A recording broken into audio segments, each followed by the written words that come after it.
Serial तुम मेरे क्या हो के आने वाले एपिसोड में दोस्तों आप देखेंगे कि हादिया ज़ुहैब को तो ये कहेगी कि वो ज़ुमैर के बगैर नहीं रह सकती। पर जैसे ही ज़ुहैब उसे ये कहेगा कि अगर तुम भी उसके बगैर नहीं रह सकती तो मैं भी अब सारा से शादी तुम्हें करके दिखाऊंगा, और ये मेरा तुमसे वादा है कि तुमसे पहले ही करूँगा।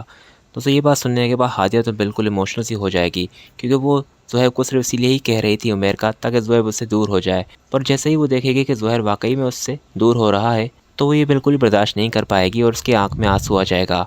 ज़ुहैब कहेगा कि ये सारा ड्रामा है तुम्हारा, मैं सब जान चुका हूँ तुम्हारे बारे में, और फिर ये कहकर वहाँ से चला जाएगा। पर सारा जो कि उन दोनों को देख रही होगी कि ज़ुहैब अब भी हादिया की फ़िक्र नहीं छोड़ रहा, तो वो जैसे ही ज़ुहैब को अंदर आते हुए देखेगी उसे कहेगी कि तुमने तो कहा था कि तुम अब हादिया के बारे में बात भी नहीं करना चाहते, तो तुम ये हादिया से क्यों बात कर रहे थे। जिस पर दोस्तों वो उसे कहेगा कि कुछ हिसाब किताब था वो बाकी रह गया था, बस अब उससे अब मैं कभी बात नहीं करूँगा।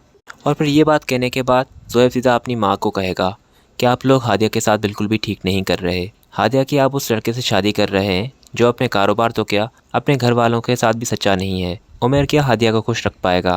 दोस्तों ये बातें सुनने के बाद उसकी माँ तो यही कहेगी कि ज़ुहैब ये इसलिए कह रहा है क्योंकि वो हादिया को पसंद करता है और वो ये शादी तुड़वाने के लिए बातें कर रहा है।